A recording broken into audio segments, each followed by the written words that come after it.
Hello friends, आपके अपने YouTube channel triple R classes पे आप सभी का स्वागत है।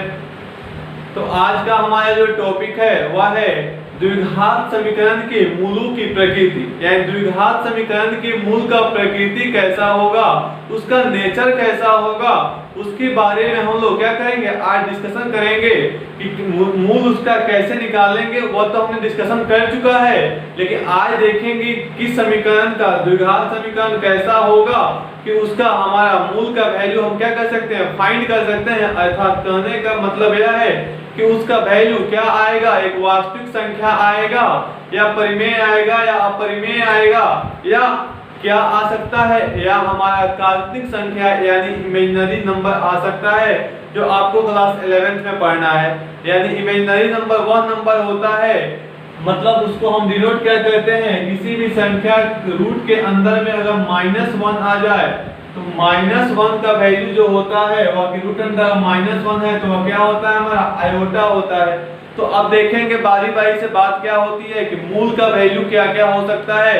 वास्तविक हो सकता है, जब वास्तविक हमने कह दिया तो परिमेय भी उसी में आ गया और अपरिमेय संख्या भी उसी में आ गया। अब देखेंगे वास्तविक होगा या हमारा क्या होगा, इमेजिनरी होगा। तो चलिए शुरू करते हैं हम लोग द्विघात समीकरण। क्या शुरू करते हैं तो निकालना। टॉपिक क्या है हमारा, टॉपिक है हमारा nature of roots of a quadratic equation. अर्थात कहने का मतलब हिंदी में इसको कहें तो द्विघात समीकरण के मूलों की क्या है, प्रकृति है।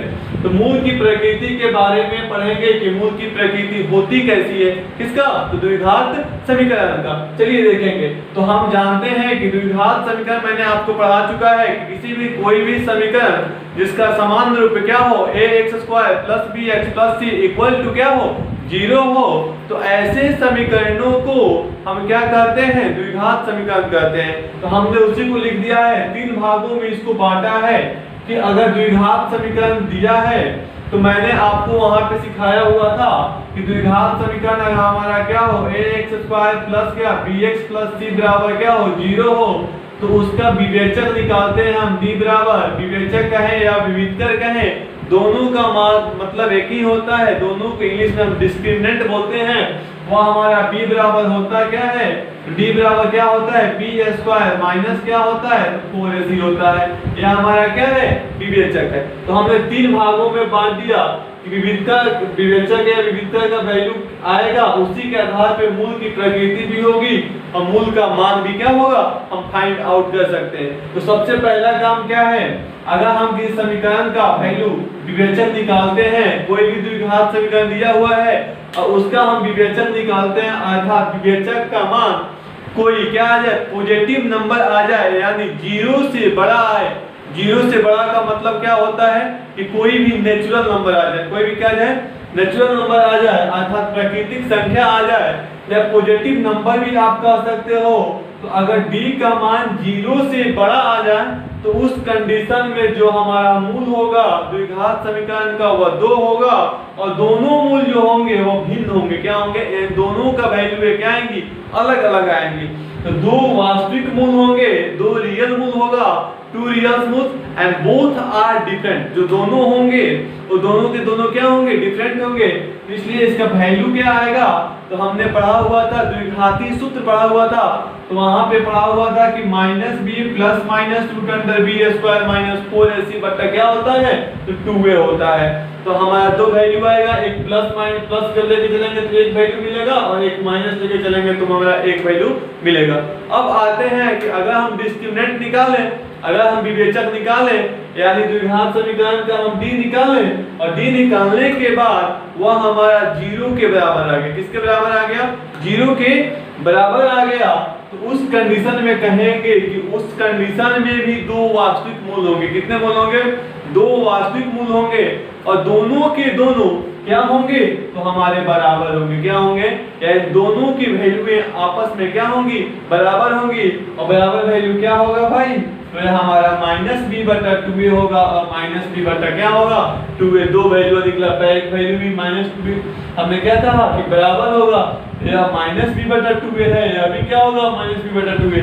और दोनों का दोनों वास्तविक संख्या होगा, यह ध्यान रखने वाली बात है। अब देखिए b का मान जैसे 0 हो गया, b का मान 0 से क्या हो गया, जैसे 0 से छोटा हो गया, यानी वह कोई ऋणात्मक संख्या हो गई, तो देखिए क्या हो गया भैया, जैसे ऋणात्मक हो गया तो हम कहेंगे कि वह उसका वास्तविक मूल्य नहीं होगा। वास्तविक मूल्य नहीं कहने का मतलब यह है कि वह इमेजिनरी नंबर अर्थात काल्पनिक संख्या हो जाएगा, उसको हम केवल इमेजिन कर सकते हैं, वह रियलिटी में होगा नहीं होता है।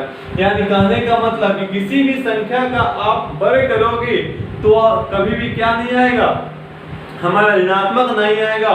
और जब भी रूट के अंदर कोई ऋणात्मक संख्या आ जाती है, यानी मान लीजिए -2 लिख दिया, तो यह हमारा इमेजिनरी नंबर होगा, तो इमेजिनरी हो जाएगा। इसलिए हमारा जो d होगा, अगर 0 से छोटा आ गया, 0 से क्या आ गया, छोटा, यानी विवेचक निकाला हमने और विवेचक का वैल्यू 0 से छोटा आ गया, तो हम क्या कहेंगे, कहेंगे नहीं कि उसका कोई वास्तविक मूल्य नहीं होगा।